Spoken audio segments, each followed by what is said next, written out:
Atenção, vai começar agora uma teleaula de ensaios de materiais do curso profissionalizante.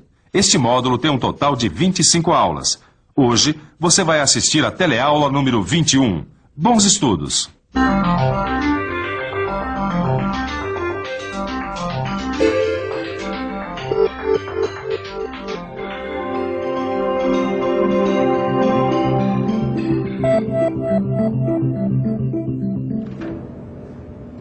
Ô Silva, eu tô adorando esses ensaios não destrutivos. Ó, eu me lembro que nós começamos com os ensaios visuais, depois estudamos os ensaios com líquidos penetrantes, depois os ensaios com partículas magnéticas. Agora tem uma coisa que eu não estou entendendo. Esses ensaios servem para detectar descontinuidades na superfície da peça ou próximas à superfície, não é certo? Agora, como é que a gente faz para detectar uma descontinuidade que esteja no meio da peça, dentro da peça? Aí a gente usa o som. Ué, não entendi. Olha aqui. O som, Kai, é um recurso eficiente para detectar descontinuidades em qualquer ponto da peça. Além disso, ele é muito usado para examinar todo tipo de material, sendo usado para os ensaios não destrutivos em praticamente todo tipo de peça. Eu usei essas peças aqui para produzir esse som, mas isso foi só um exemplo, porque, na realidade, o som que se usa para fazer o ensaio é um som especial, tão especial que o ouvido humano não consegue captar. Hoje você vai aprender o que é o som e como ele se propaga. Vai aprender o que é o ultrassom e como ele é gerado. E como cristais são usados nos ensaios por ultrassom. E eu aposto que você também está curioso para conhecer esse ensaio e entender direitinho o ultrassom. Então, é só ficar esperto porque a nossa teleaula já está começando.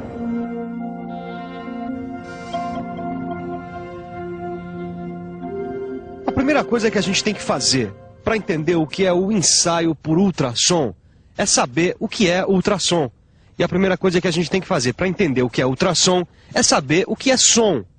Bom, o som se origina pela vibração de um material. E essa vibração se propaga na forma de onda. Mas o que é onda? Onda. Onda é uma perturbação temporária efetuada no meio físico. Essa perturbação se propaga através desse mesmo meio. Meio difícil essa definição, não é? Mas é só trocar os nomes que a coisa fica mais fácil. Olha só, vamos dizer que a água desse lago é o nosso meio físico e vamos causar uma perturbação nesse meio. Viu só? A perturbação causada pela pedra se espalhou em ondas para outros pontos do lago. Entendeu?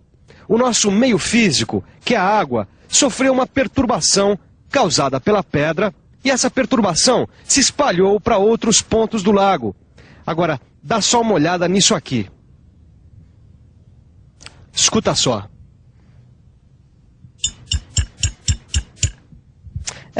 A perturbação causada pela pedra na garrafa se propaga através do ar também.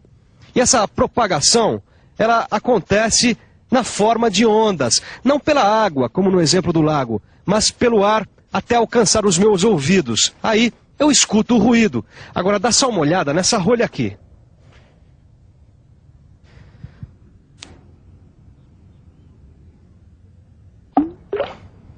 Viu só? A rolha sobe e desce, mas ela não sai do lugar. Isso porque as ondas apenas transmitem energia. Elas não transportam matéria. O que acontece é o seguinte: a onda passa em movimento o objeto, isto é, ele ganha movimento, sobe e desce, voltando ao mesmo lugar. Isso acontece porque a onda transfere energia de um ponto a outro, sem que ocorra transporte de matéria. Agora, para a gente entender melhor a propagação das ondas e do som, a gente precisa conhecer os elementos de uma onda. Tá bom, e que elementos são esses? Caio, toda onda é formada por cristas e vales. Além disso, a gente pode medir a frequência, a amplitude da onda e a velocidade de propagação da onda. Ah, pensei que fosse um pouco mais complicado. É, mas não é não, Caio. Esse barbante aqui, por exemplo, veja. Quando eu balanço, eu provoco ondas ao longo do corpo dele. Aqui, tá vendo? Pois muito bem, vamos imaginar que eu tenho pontos no corpo do barbante. Vamos lá, é só pensar um pouco. Vamos pensar um pouco.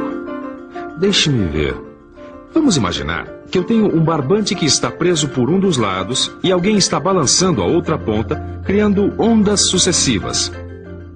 Os pontos ao longo do barbante sobem e descem periodicamente, realizando ciclos. Olha aí.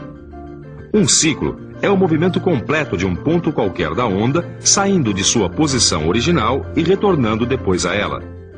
Ah, e aí estão a crista bem no alto da onda e o vale no fundo. E a distância entre a posição de equilíbrio e o fundo do vale, ou o topo da crista, recebe o nome de amplitude. Já sei!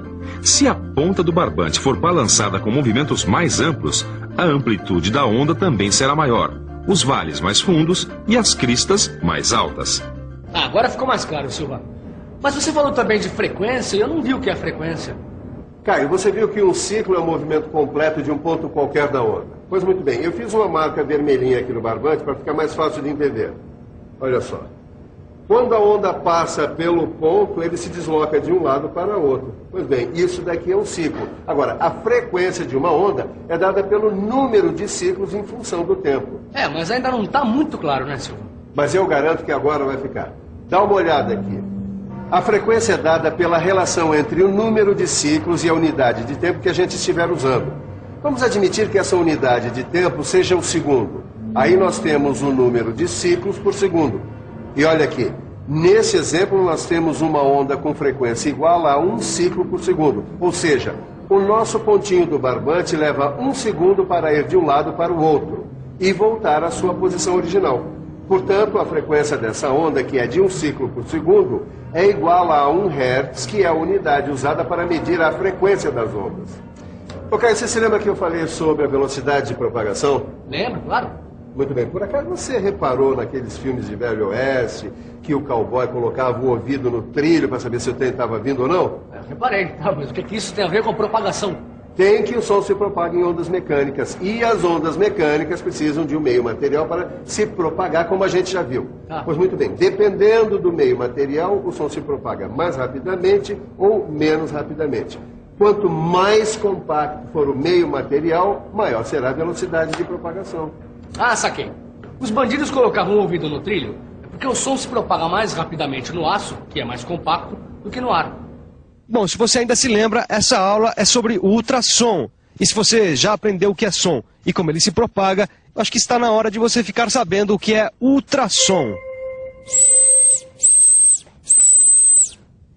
Esse som que você acabou de não ouvir é o ultrassom.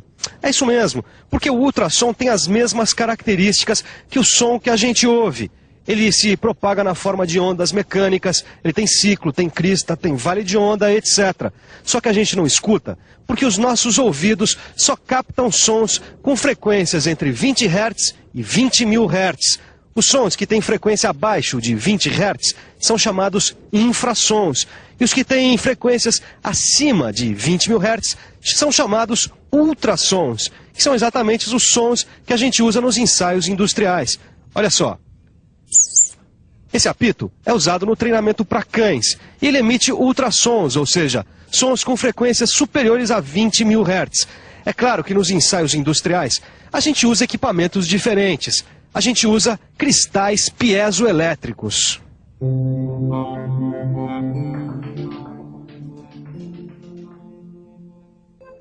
Os cristais piezoelétricos são materiais como o sulfato de lítio, o titanato de bário e o quartzo, que têm a propriedade de gerar uma diferença de potencial entre suas superfícies quando submetidos a uma compressão, e vice-versa, gerar uma variação dimensional quando submetidos a uma diferença de potencial. Quando uma corrente elétrica alternada de alta frequência atravessa o cristal, ele vibra na mesma frequência da corrente. Essa vibração gera o ultrassom. No sentido inverso, acontece coisa parecida. Quando ondas de ultrassom atingem o cristal, ele passa a vibrar na mesma frequência dessas ondas e transforma essa vibração em corrente elétrica. Essa corrente elétrica vai ter a mesma frequência das ondas de ultrassom que o cristal recebeu. Interessante mesmo essa história de ultrassom, hein, Edgar? Eu também acho, viu, Nilza? Mas eu fico pensando, como é que essas coisas funcionam na prática, né? Ultrassom, cristal piezoelétrico. Como é que funciona na prática, na hora do ensaio? Eles são usados com a ajuda de um dispositivo chamado transdutor. Nos ensaios por ultrassom, os cristais piezoelétricos são usados em dispositivos chamados de transdutores, também chamados simplesmente de cabeçotes. Durante o ensaio, o transdutor é acoplado à peça a ser examinada.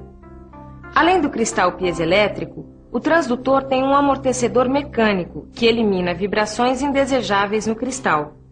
Uma face protetora, que são em geral películas de plástico que fazem o contato com a peça, elementos elétricos que ligam o cristal à fonte de energia e uma carcaça que acomoda todo o conjunto do transdutor. Existem vários tipos de transdutores quanto ao ângulo de emissão ou recepção do ultrassom. O transdutor normal emite e recebe o ultrassom perpendicularmente à sua superfície.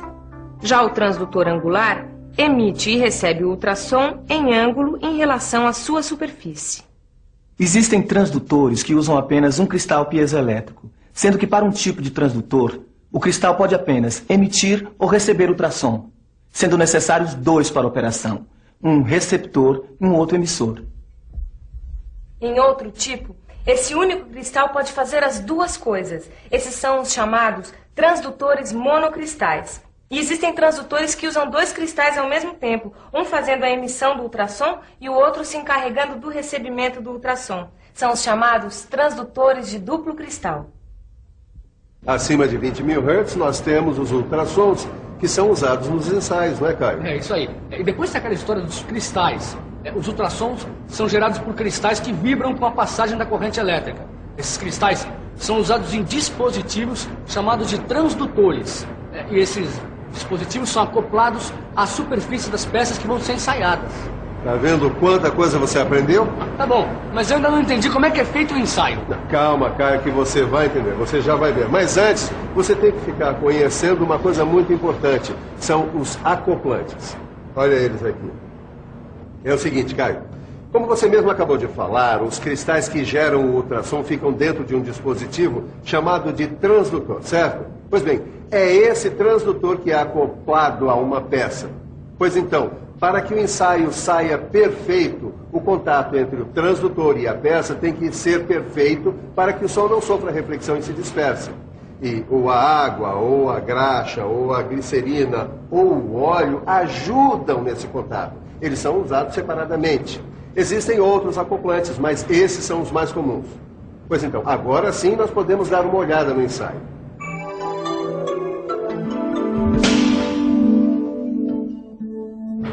Olha aí o nosso ensaio por ultrassom. Esse é um ensaio de ultrassom por contato direto. Ele recebe esse nome porque o acoplante é colocado em pequena quantidade entre o transdutor e a peça. Esse outro é o ensaio por imersão. A peça e o cabeçote são mergulhados num líquido que pode ser água mesmo. Tá bom, mas como é que o ultrassom detecta as descontinuidades?